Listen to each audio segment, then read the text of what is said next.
Hello students, welcome to my class.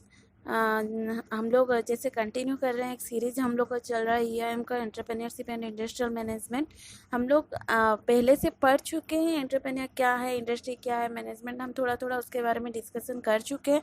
लेकिन आप लोग का कुछ कमेंट आता नहीं है, लाइक्स भी नहीं आता है, तो छोड़िए उस बात को। तो हम लोग का प्रीवियस जो क्लास था पीपीआर एंड डीपीआर, जो कि हम लोग एंटरप्रेन्योर प्रोजेक्ट बनाते हैं, उसके ऊपर हम लोग डिस्कशन किए थे। आपका इंपॉर्टेंट क्वेश्चन भी आता है उसमें से कि पीपीआर और डीपीआर का डिटेल्स बताइए, या एक प्रोजेक्ट रिपोर्ट क्या है, उसका डीवीडी उसमें कितना टाइप का प्रोजेक्ट होता है, उसका डिटेल्स बताइए। आप लोग को क्वेश्चन आ जाता है, 2 मार्क्स या 5 मार्क्स कुछ भी आएगा। देन प्रोजेक्ट रिपोर्ट आपको फर्स्ट यूनिट में है, you can check the syllabus. तो हम लोग पीपीआर पढ़ चुके थे, प्रिलिमिनरी प्रोजेक्ट रिपोर्ट या प्रोग्राम प्रोजेक्ट रिपोर्ट। उसका एक फॉर्मेट होता है, जैसे कि हम लोग जान चुके हैं कि एंटरप्रेन्योर इसका ट्रेनिंग लेता है वो पीपीआर बनाने के लिए। और एक चीज़ है, उसका रेडीमेड फॉर्मेट भी आता है, जो उसको रेडीमेड मिल जाता है, उसको वो सबमिट करना पड़ता है। कोई ट्रेंड पर्सन होता है, वो एक फॉर्मेट बना के देता है, उस फॉर्मेट के हिसाब से उसको वो डाटा फिलअप करके देना पड़ता है। जैसे कि हम लोग को कॉलेज में डिफरेंट कॉलेजेस में डिफरेंट फॉर्म मिलता है, वो फॉर्म को हम फिलअप करते हैं उस कॉलेज में डिपॉजिट हो ज्वाइन करने के लिए। तो हम लोग अभी देखेंगे कि प्रोजेक्ट रिपोर्ट या जो प्रोजेक्ट है उसका फॉर्मेट कैसा होना चाहिए और उसका गाइडलाइन क्या है। पहले तो एक पॉइंट आता है इंट्रोडक्शन का, जहाँ पे आप लोग का इंफॉर्मेशन अबाउट द एंटरप्रेन्योर का सारा इंफॉर्मेशन रहता है, जैसे कि उसका नाम क्या है, डेट ऑफ बर्थ क्या है, address, age, sex, monthly income या वो क्वालिफिकेशन उसका क्या होता है, क्या है, वो ट्रेनिंग लिया है या नहीं, वर्क एक्सपीरियंस क्या है, कास्ट क्या है, हर चीज़ का डिटेल रहता है जो कि अबाउट द एंटरप्रेन्योर। उसके बाद अबाउट द एंटरप्राइज कैसा है, प्रोडक्ट क्या बनाना चाहता है, लोकेशन क्या कहाँ का है, टाइप ऑफ ऑर्गेनाइजेशन के name of the firm, everything should be mention in that introduction column. Second हम लोग का पॉइंट आता है कि मार्केट पोटेंशियल होता क्या है, जैसे कि वो कितना मार्केट और कितना एरिया लेगा उसका प्रोडक्ट सेल करने के लिए। और हम लोग बोल सकते हैं कि mention the area over which his product में भी सोल्ड, कहाँ कहाँ वो अपना प्रोडक्ट सेल करेगा। जैसे कि हम लोग अगर एक अमूल का प्रोडक्ट सोच रहे हैं, तो वो पहले डिसाइड करेगा कि उसको कौन कौन सा एरिया में उसका प्रोडक्ट सेल करना है। उसके बाद थर्ड पॉइंट आएगा basic of presumption. Entrepreneur has to mention the presumption, जैसे कि वर्किंग आवर पर डे कितना होगा, पर मंथ कितना वर्किंग आवर होगा, पर ईयर कितना वर्किंग आवर होगा। उसके बाद पे back period of the term loan, जो लोन वो लिया है उसका पे बैक पीरियड कितना होगा, interest for the long term loan, short term loan, interest कितना देना पड़ेगा।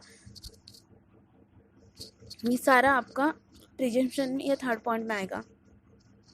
उसके बाद हम लोग देखेंगे इम्प्लीमेंटेशन ऑफ शेड्यूल, उस शेड्यूल का इम्प्लीमेंटेशन कैसे होना चाहिए। जैसे कि mention the time to be taken to completion of project, वो प्रोजेक्ट को कितना टाइम में ख़त्म करेगा उसको वो मेंशन करना पड़ेगा।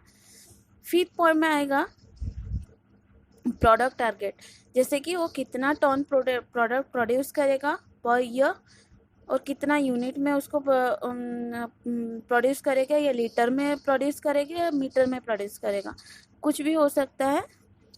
अगर वो कुछ लिक्विड आइटम प्रोडक्ट प्रोड्यूस कर रहा है तो लीटर में आएगा, वो क्लोथिंग वगैरह कर रहा है तो मीटर में आएगा, और कुछ दूसरा कोई प्रोडक्ट वो प्रोड्यूस कर रहा है तो वो यूनिट्स में आएगा। तो वो ओवरऑल हम बोल सकते हैं कि प्रोडक्शन टारगेट, वो ईयरली कितना प्रोडक्शन करेगा उसका एक टारगेट बनेगा। उसके बाद टेक्निकल डिटेल्स, जैसे कि वो पॉल्यूशन कंट्रोल कैसे करेगा, पावर इक्विपमेंट कहाँ से लाएगा, उसके बाद क्वालिटी कैसे, मैन्युफैक्चरिंग प्रोसेस, मशीनरी, उसका डिटेल सारा उसको देना पड़ेगा। देन फाइनेंशियल डिटेल, जैसे कि the amount of investment the needed, वो कितना अमाउंट इन्वेस्ट करेगा या कितना उसको दरकार है वो एंटरप्राइज बनाने के लिए, रन करने के लिए।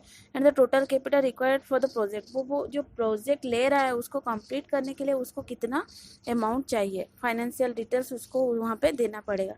उसके बाद एक तो कॉलम आएगा आपका फाइनेंशियल डिटेल में, उसका हर कुछ डिटेल रहेगा, जैसे कि fixed capital and working capital, जो हम लोग क्लास में पढ़ चुके हैं। फिक्स कैपिटल क्या होता है कमेंट में लिख के बताना। आप लोग का ख़त्म हो चुका है क्लास। फिक्स कैपिटल क्या होता है, जिस का क्लास ख़त्म हो चुका है उन लोग मेंशन करना कमेंट में, जिसका नहीं हुआ है हम आगे पढ़ेंगे। फिक्स कैपिटल और वर्किंग कैपिटल का डिटेल वो फाइनेंशियल डिटेल्स में देगा।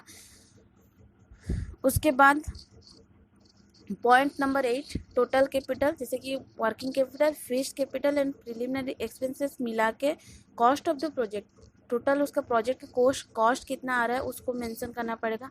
9th पॉइंट में आपका कॉस्ट ऑफ प्रोडक्शन पर एनम। देन 10 पॉइंट में टर्नओवर पर एनम। 11 पॉइंट में प्रॉफिट बिफोर टैक्स, टैक्स देने से पहले उसका कितना प्रॉफिट आ रहा है। उसके बाद 12th में break even point, break even point भी आप लोग को समझा चुकी हूँ, उसका भी डेफिनेशन उस कमेंट में देना, ज़रूर देना, याद तो पता तो चले कितना याद रखे हो। ब्रेक इवन पॉइंट, उसके बाद 13 आएगा प्रॉफिटेबिलिटी रेशियो, या हम लोग बोल सकते हैं प्रॉफिटेबल, उस कितना रेशियो में उसका प्रॉफिट हो रहा है, जैसे कि 1:1 या 13.25 या 31.25 या 14.25 जैसे। Then rate of return on investment, और जो इन्वेस्टमेंट कर रहा है उसका रेट ऑफ रिटर्न कैसे आ रहा है। Then list of suppliers of plant and machineries, plant and machinery उसको जो सप्लाई कर रहे हैं उस सप्लायर्स का लिस्ट जो उनको देना पड़ेगा। उसके बाद सप्लायर्स ऑफ रॉ मटेरियल, वो रॉ मटेरियल कहाँ से ला रहे हैं, bank and branches saving financial operation, and bank and branches का नाम उसको डिटेल्स में देना पड़ेगा। तो ये कुछ पॉइंट्स हैं जो आप लोग अगर क्वेश्चन में अटेंड करेंगे तो आपको एडवांटेजेस श्योर मिलेगा। उसके बाद हम लोग देखेंगे कि डिटेल्स प्रोजेक्ट रिपोर्ट जो पीपीआर में हो चुका था, उसके बाद हम प्रोजेक्ट को 2 डिवाइड किए थे, पीपीआर एंड डीपीआर। डीपीआर होता क्या है, जैसे कि हम लोग पीपीआर बोले कि प्रिलिमिनरी चीज़ है, प्रिलिमिनरी के बाद आप लोग मेन एग्जाम देते हैं या नहीं। सारा आजकल का जितना भी हो रहा है एग्ज़ाम वो 2 स्टेज में हो रहा है, एक प्रिलिमिनरी एंड मेन। वैसे ही प्रोजेक्ट भी 2 स्टेज में हो रहा है, प्रिलिमिनरी एंड एक डिटेल्स। प्रिलिमिनरी जो एंटरप्रेन्योर खुद बनाता है, लेकिन जो डिटेल्स प्रोजेक्ट है वो कोई एक्सपर्ट ही बनाएगा जो उसके बारे में ज़्यादा से ज़्यादा नॉलेज रखता होगा। Detail project report is nothing but the detail elaboration of each and every information and estimates mentioned in the preliminary project report। जैसे कि हम लोग 15 या 14 पॉइंट प्रिलिमिनरी प्रोजेक्ट रिपोर्ट में देख रहे थे, उसका डिटेल इलाबरेशन, उसको पूरा डिटेलली इलाबरेट करके रखना डिटेल प्रोजेक्ट रिपोर्ट का काम है। जैसे कि हम लोग अगर एग्जांपल लेंगे, ब्रेक इवन पॉइंट एक पॉइंट था आपका, वहाँ पे उसको इलाबरेट करना पड़ेगा कि उसका फीस कॉस्ट कितना है, उसका प्रॉफिट कितना है, वो कैसे करेगा, तो उसका ब्रेक इवन पॉइंट इतना निकलेगा। तो उसको डिटेल्स प्रोजेक्ट रिपोर्ट देना पड़ता है, मतलब प्रिलिमिनरी का डिटेल इलाबरेशन करेंगे तो वो डिटेल प्रोजेक्ट रिपोर्ट होता है। ठीक है, जो हम लोग पहले से जान चुके हैं कि पीपीआर जो एंटरप्रेन्योर अगर नहीं भी जानता होगा वो ट्रेंड होके या ट्रेनिंग लेके बना सकता है, लेकिन जो डीपीआर है उसको कोई एक्सपर्ट ही बनाएगा, या हम लोग बोल सकते हैं कि डीपीआर बनाने के लिए एंटरप्रेन्योर को एक्सपर्ट का हेल्प लेना पड़ेगा, जो कि वो जॉब में होगा, वो एंटरप्रेन्योर का जॉब होल्डर होगा, वो उसका काम करेगा। ये चीज़ क्या है, लॉन्ग टाइम प्रोसेस है एंड वेरी लार्ज। 15 पॉइंट हम लोग ऐसे ही डिस्कशन कर लिए, लेकिन जब हम लोग कोई एंटरप्राइज का बात कर रहे हैं या कोई बिजनेस ऑर्गेनाइजेशन का बात कर रहे हैं, कोई 10 रुपया या 100 रुपया का तो चीज़ नहीं है। That is crore and millionaires are there as an entrepreneur. तो उन लोग का जो प्रोजेक्ट रिपोर्ट होगा वो कोई बिलियनरी या मिलियनरी या करोड़ या लाख में होगा, सॉरी। तो उसका जो प्रोजेक्ट रिपोर्ट बनाना पड़ेगा हम लोग को, उसको डिटेल्स में अगर पॉइंट टू पॉइंट बनाना पड़ेगा, then it's take the time. वो क्या करेगा, टाइम ही कंज्यूमिंग होगा और वेरी लार्ज इन साइज भी उसका बहुत ही बड़ा होगा जहाँ पे कि हम लोग को एवरी आइटम और एवरी पॉइंट को डिटेल्सली एनालाइज करना पड़ेगा। जैसे कि हम लोग अगर एक एग्जांपल लेंगे, कि हम लोग का फर्नीचर एक आइटम है जो कि फीस कैपिटल में आता है। हम लोग देखें कि फाइनेंशियल पॉइंट एक है, फाइनेंशियल आइटम, उसमें हम फीस कैपिटल का फर्नीचर लेंगे। तो फर्नीचर का उसको इलाबोरेट करना पड़ेगा कि कितना टाइप का फर्नीचर उसके एंटरप्राइज में चाहिए, साइज क्या है, आइटम क्या क्या है, जैसे कि सोफ़ा हो गया, टेबल्स हो गया, जो बोलते हैं डोर हो गया, विंडोज़ हो गया, उसको सारा का सारा वुड में चाहिए। ठीक है, तो वो फर्नीचर लाएगा, जैसे कि आपका अलमारी होगा, जो भी चीज़ वो फर्नीचर ऑर्डर करेगा तो उसको आइटम का स्पेसिफिकेशन देना पड़ेगा, साइज़ का देना पड़ेगा, उसका यूजेस क्या है, वो क्या करने वाला है वो फर्नीचर। ऐसे तो कोई भी कुछ लिख के डाल के दे देगा, लेकिन उसका यूटिलाइजेशन भी वो एंटरप्राइज में होना चाहिए। जैसे कि हम लोग एक फर्नीचर बेड को ला के एंटरप्राइज में नहीं छोड़ सकते, उसको आइटम डिटेल्स में नहीं दे सकते, क्योंकि बेड का एंटरप्राइज में कोई ज़रूरत ही नहीं है। उसके बाद प्राइस क्या है, क्वालिटी कैसा है, नेम ऑफ द सप्लायर, वो कहाँ से सप्लाई हो रहा है, डेट ऑफ सप्लाई, कहाँ किस डेट में वो सप्लाई हुआ, किस डेट में पेमेंट हुआ, किस डेट में डिपार्चर हुआ, ट्रांसपोर्टेशन एक्सपेंसेस कितना पड़ेगा, इंस्टॉलेशन ऑफ सच फर्नीचर कहाँ कहाँ इंस्टॉल होगा, वो सारा डिटेल्स हम लोग देंगे फर्नीचर में। तो एक पॉइंट में हज़ारों पॉइंट निकलेंगे जो कि डिटेल्स प्रोजेक्ट रिपोर्ट में देना पड़ेगा। जैसे कि और एक एग्जांपल अगर हम लोग लेंगे कि हम लोग मशीनरी खरीद रहे हैं, तो हम लोग वो भी फिक्स कैपिटल में ही डालेंगे।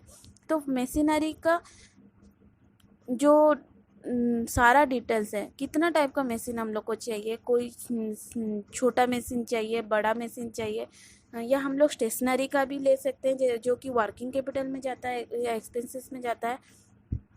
वर्किंग कैपिटल एक्सपेंसेस और एक्सपेंसेस में जाता है जो स्टेशनरी, उसको हम लोग लिख सकते हैं। जैसे कि हम लोग के पास कुछ पेन पेंसिल चाहिए, फाइल्स वगैरह चाहिए, तो वो कितना अमाउंट में चाहिए, उसका काम क्या है, स्पेसिफिकेशन क्या है, प्राइस कितना है, क्वालिटी कैसा है, कहाँ से लाए, कितना दाम में लाए, जैसे हम रिसीट बनाते हैं उस टाइप का पूरा डिटेल्स में लिखते हैं कि नहीं। तो सारा डिटेल्स हर आइटम का बीट करके एनालाइज करना पड़ेगा, इसीलिए उसका नाम है डिटेल्स प्रोजेक्ट रिपोर्ट, जो कि वेरी लार्ज इन साइज है एंड टाइम टेकिंग है।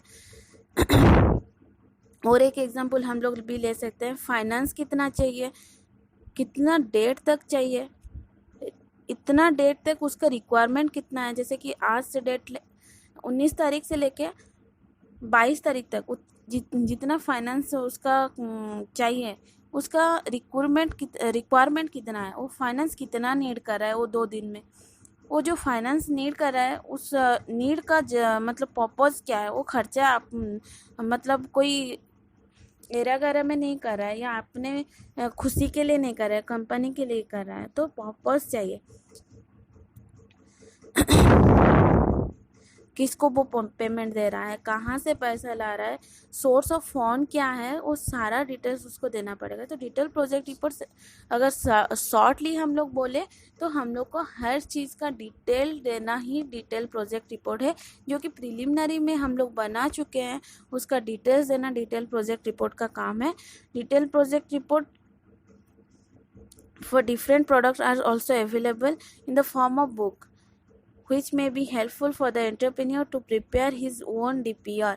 जो DPR है वो डिफरेंट प्रोडक्ट के लिए अवेलेबल है फॉर्म ऑफ बुक्स, जो एक हम लोग पहले से बोल चुके हैं एक फॉर्मेट में वो मिलता है। ऐसे DPR का डिफरेंट प्रोडक्ट के लिए डिफरेंट बुक्स मिल रहा है in the form of books, वो फॉर्मेट में मिल रहा है, जिसको वो एंटरप्रेन्योर ला सकता है अपना हेल्प के लिए टू प्रिपेयर द DPR। वो DPR उसको लेकर बना सकता है, उसके हेल्प से बना सकता है। जैसे कि हम लोग का एग्जाम्पल लेंगे, असाइनमेंट हम लोग को मिलता है कॉलेजेस में, स्कूल्स में, तो हम लोग क्या करते हैं, प्रीवियस ईयर का जो हम लोग का सीनियर्स है उनका असाइनमेंट ला के थोड़ा बहुत तो उसको उससे चेक करते हैं कि हाँ असाइनमेंट ऐसे ही होता है। तो DPR जो है वो भी एक फॉर्मेट में मिलता है, जो कि इन फॉर्म ऑफ बुक के तरीके में मिलता है, हर प्रोडक्ट के लिए अलग अलग है। जैसे कि अगर हम लोग कुछ लिक्विड प्रोडक्ट दे रहे हैं तो लिक्विड प्रोडक्ट का दूसरा type of book of format होगा, और अगर हम लोग कोई यूनिट प्रोडक्ट में दे रहे हैं उसका फॉर्मेट अलग होगा।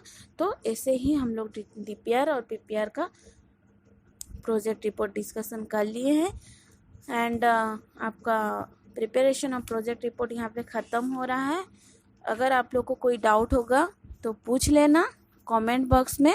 और मैं जो 2 होमवर्क दी हूँ, fixed capital, working capital, sorry हाँ, और ब्रेक इवन पॉइंट, उसका तीनों का चीज़ अगर आप लोग को पता है तो कमेंट बॉक्स में ज़रूर लिख लेना, ठीक है।